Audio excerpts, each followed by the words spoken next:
If you've had a trust violation in your relationship, then you don't need me to tell you that the road to rebuilding trust is a really long one. It's not for the faint of heart, and it definitely takes commitment. But if you're committed and you really want to work on it, then this video is for you, because today I'm going to talk to you about ways that you can rebuild trust in your relationship.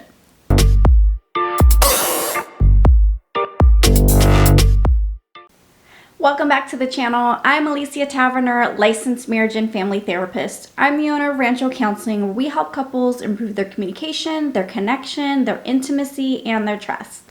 I bet you remember a time in your relationship when the trust was just there. You didn't have to work for it, and your partner didn't have to work for it. In the beginning of relationships, we typically go into them with this neutral playing field, right? The trust is there, and we don't necessarily question it. Until it's not, and until we do. Trust violations come in all different shapes and forms, and I specialize in working with couples who are struggling through infidelity, and I help them rebuild the trust in their relationships. Some of the questions that I get in that first session when I'm working with a couple is, so do you think this is fixable? And that's a pretty loaded question. It's not one that I can easily answer after talking with a couple for just 50 minutes in that session. But that's because it really takes time to get to know a couple, and it takes time to understand each of their investment in the relationship. But what I generally tell people is, if you're both committed and you're willing to do the work to try and understand how you got there and how you're going to change that type of behavior, then yes, everything is fixable. Another question I get asked a lot is, do you think this constitutes as cheating? And I've seen a lot of things that people consider trust violations, so it's not necessarily my opinion that matters, right? Like, if your partner is the one who feels like their trust has been broken and been violated, then that's what really matters. I've seen and worked with couples where one person has created a fake social media account and has talked and flirted with people of the opposite sex on there. And then I've also worked with people who have had affairs for months or even years unbeknownst to their partner. So, the spectrum is really wide, but it's really about how your partner defines that. If they consider this cheating or infidelity, then you really have to take them seriously. So what do you do once the trust has been broken? How do you get that back? The first thing that you really need when you're trying to rebuild trust with your partner is patience. It takes a really long time to rebuild trust. Trust is not rebuilt overnight, and it's not going to be rebuilt even over a couple of months of I'm sorries, right? There's some actionable things that you actually need to do in order to help regain that trust. Keep watching, because today I'm going to be sharing 2 things that you can do in order to rebuild trust if that's an issue in your relationship. So let me just first start by saying that if you're working to rebuild trust, this is a long game. It's not something that's going to happen really quick. I can't just give you these 2 things and poof, the trust is going to be back, right? You probably already know this because you've likely already been struggling with it for a while. But in the grand scheme of life, if you're committed to being with your partner forever, for eternity, this is just a short season in your relationship. And so I really want to invite you to see it as such, right? This is just a season in your marriage when you're really working to repair the trust. You have a lot of life to live together, and so the trust is really important. So it's important to be patient as you work to restore the trust. So let me just start with a caveat in saying that these 2 things that I'm going to share with you today are just that. They're just a couple of things that you can do to help restore the trust in your relationship. And just know that there's a long list of things that I work on with couples, through the course of weeks, months, even years, to help them rebuild the trust. And it definitely takes patience, and there's going to be some trial and error. So just remember that. Be patient. All right, so let's go ahead and dive in, shall we? The first thing that you can do to help rebuild trust in your relationship is to be open and honest. And This might seem pretty obvious to you, but once I explain a little bit more, you're going to understand why that this is sometimes so difficult, but it is the number one thing to do when you're rebuilding trust. If you've been unfaithful and if you've hurt your partner, they're going to have tons of questions, and that's understandable. But a lot of times what happens is people tend to give a little bit of information and then a little bit more, and that's completely going about it the wrong way. So the number one thing that you should remember is to answer their questions openly and honestly to the best of your ability. And you really have to do this without getting defensive. If you screwed up, I'm sorry, but you really have to own that. When couples are going through this, what tends to happen is that the person who has violated the trust gets all of these questions, they feel like they're being bombarded and peppered with questions.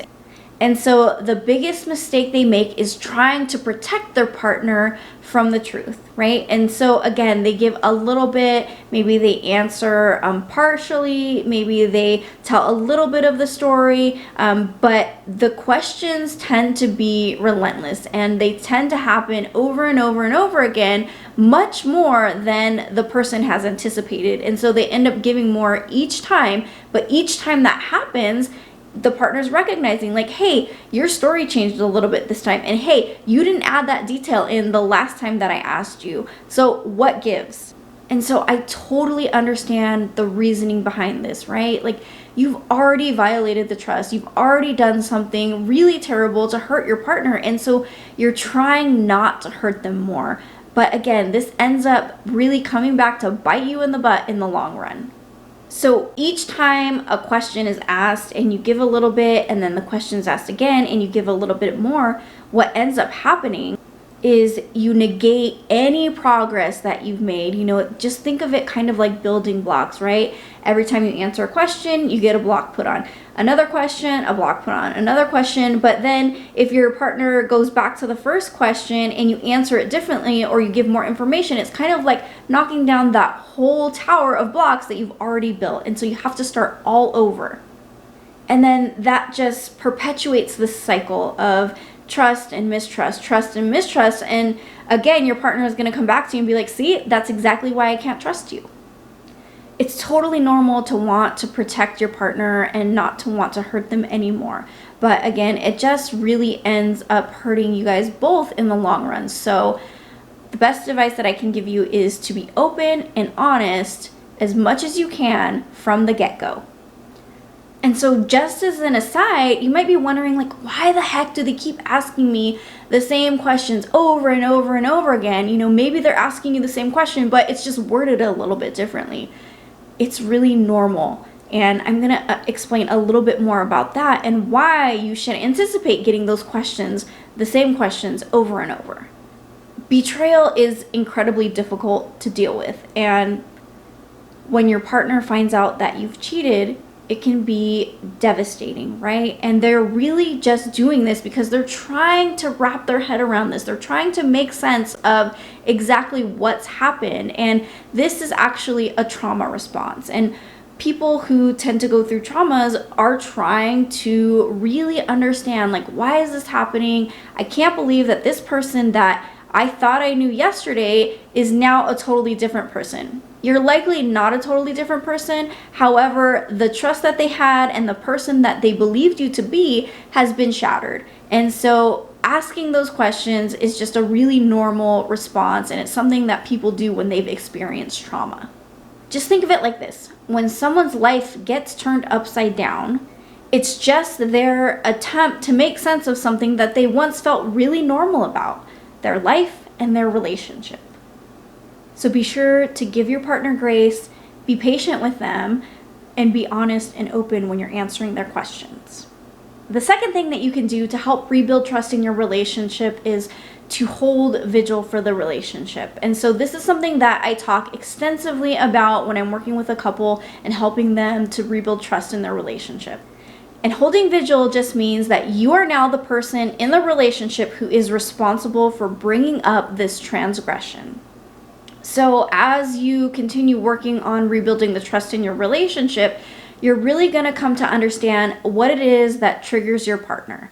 And it is now your responsibility to bring that up and to acknowledge it and to let your partner know that you notice when they're being triggered. And in those moments, it's your responsibility to acknowledge it, to apologize, and give your partner the opportunity to talk about it. So for example, if you had an inappropriate exchange via text message with an affair partner, or just this inappropriate relationship on the phone, then of course the phone is going to be a trigger for your partner. That is a very normal response.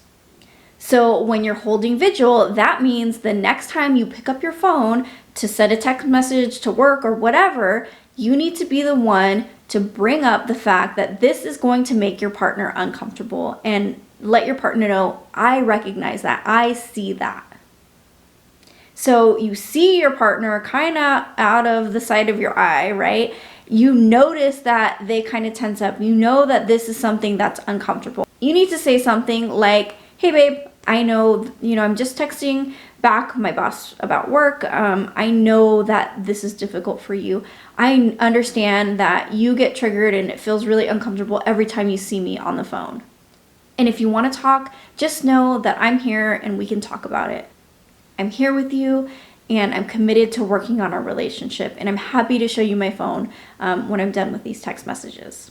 One of the worst things that you can do is to try and kind of fly under the radar and hope that your partner isn't noticing your behaviors and that they're not going to bring up the fact that you're text messaging. Because when you see your partner getting uncomfortable and you make the decision not to acknowledge it, again, that does more damage than good. It's really important for you to be empathetic of your partner during this time.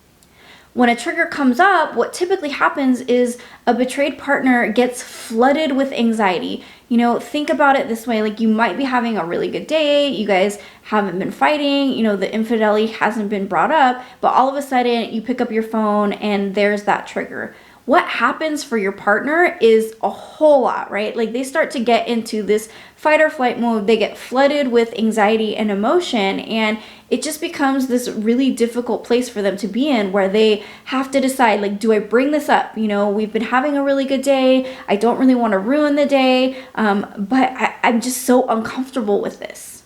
One of the biggest fears that betrayed partners experience is the fear that this whole infidelity and this whole trust issue is just going to get pushed under the rug.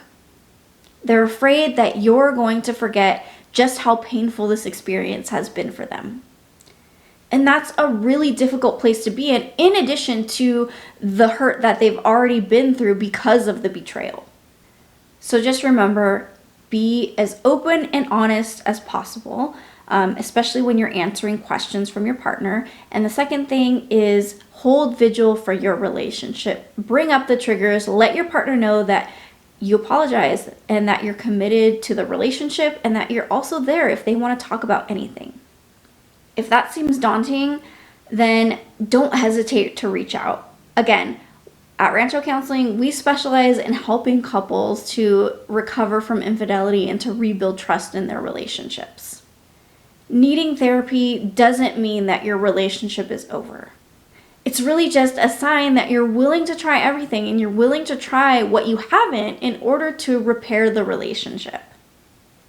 I hope you found this video helpful. Thank you so much for watching. As always, don't forget to like and subscribe to my channel. Hit that bell button. That way you get a notification every time I upload a new video. Thanks so much for watching, guys. I'll talk to you again next week.